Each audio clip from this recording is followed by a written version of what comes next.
Lok Sabha seat से BJP के उम्मीदवार माधवी लता ने अपना नामांकन पत्र दाखिल कर दिया। माधवी लता ने 24 अप्रैल को नामांकन पत्र दाखिल किया, जिसमें उन्होंने अपने परिवार की चल और अचल संपत्ति दोनों की जानकारी दी।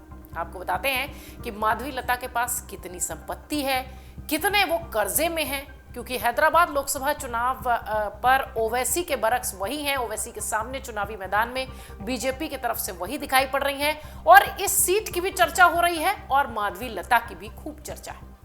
लोकसभा चुनाव 2024 के चुनावी अखाड़े में इस बार एक से बढ़कर एक कद्दावर नेता, फायर ब्रांड नेता उतरे हैं। इतना ही नहीं, इनमें कई उम्मीदवार धन कुबेर भी हैं। तेलंगाना की बात करें तो हैदराबाद लोकसभा सीट से चुनाव लड़ रही माधवी लता करोड़ों की संपत्ति की मालकिन है। चुनावी अखाड़े में माधवी लता का मुकाबला AIMIM प्रमुख असदुद्दीन ओवैसी से हो रहा है। कांग्रेस ने मोहम्मद वलीउल्लाह समीर को अपना उम्मीदवार घोषित किया है। बीजेपी के कैंडिडेट माधवी लता ने अपने हलफनामे में अपने परिवार की चल और अचल संपत्ति 218.38 करोड़ रुपए बताई है, यानी ओवैसी से ज्यादा संपत्ति है लता के पास। माधवी लता के परिवार पर 27 करोड़ की देनदारी भी है, यानी कि ये उन्हें कर्ज के तौर पर आप मान सकते हैं।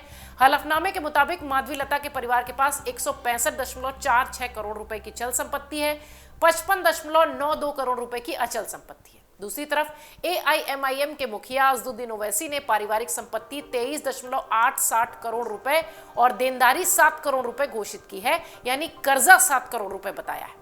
19 अप्रैल को दाखिल उनके हलफनामे के अनुसार उनके पास एक पिस्टल है, एक पिस्तौल है और एक राइफल है।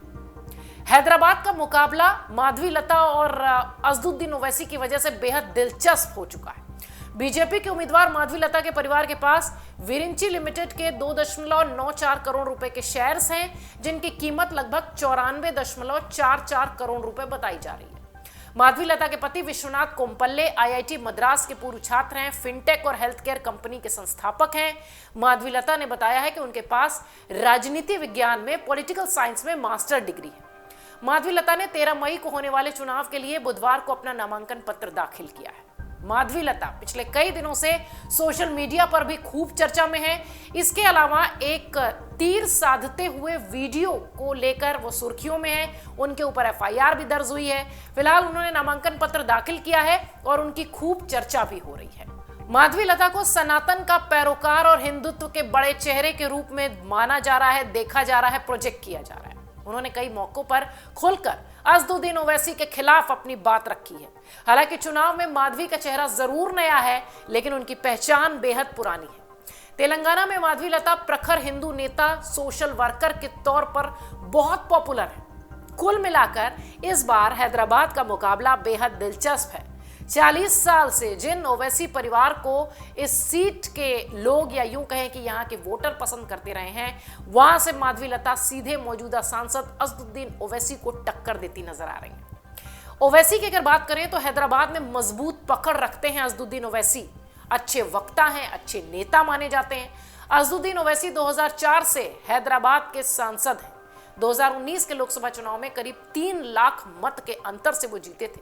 अंदाजा लगाइए, ओवैसी को 5,17,000 के आसपास के वोट मिले थे, जबकि उनके करीबी प्रतिद्वंदी बीजेपी के उम्मीदवार भगवंत राव को 2,35,000 के आसपास वोट मिले थे।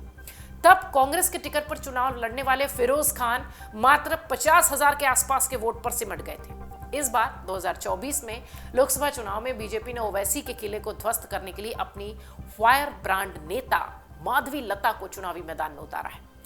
माधवी लता यहां से जीत के लिए और AIMIM को कड़ी शिकस्त देने के लिए जी तोड़ मेहनत कर रही हैं। हैदराबाद का मुकाबला त्रिकोणी बताया जा रहा है, लेकिन खास तौर से माधवी लता और असदुद्दीन ओवैसी के बीच में ही ये पूरा चुनाव दिखाई पड़ रहा है। पिछले कई दिनों से सोशल मीडिया पर माधवी लता काफी पॉपुलर हैं। इस बार उन पर FIR भी दर्ज हुई है। जैसा कि हमने आपको बताया कि एक वीडियो जो कि खूब चर्चा में रहा, तीर चलाता हुआ उनका इशारा, रामनवमी पर यह वीडियो लिया गया था, जो कि देश भर में वायरल हुआ, जिसके बाद माधवी लता पर FIR भी दर्ज हुई। फिलहाल माधवी लता एक बड़ा चेहरा बनकर असदुद्दीन ओवैसी के सामने चुनावी मैदान में है।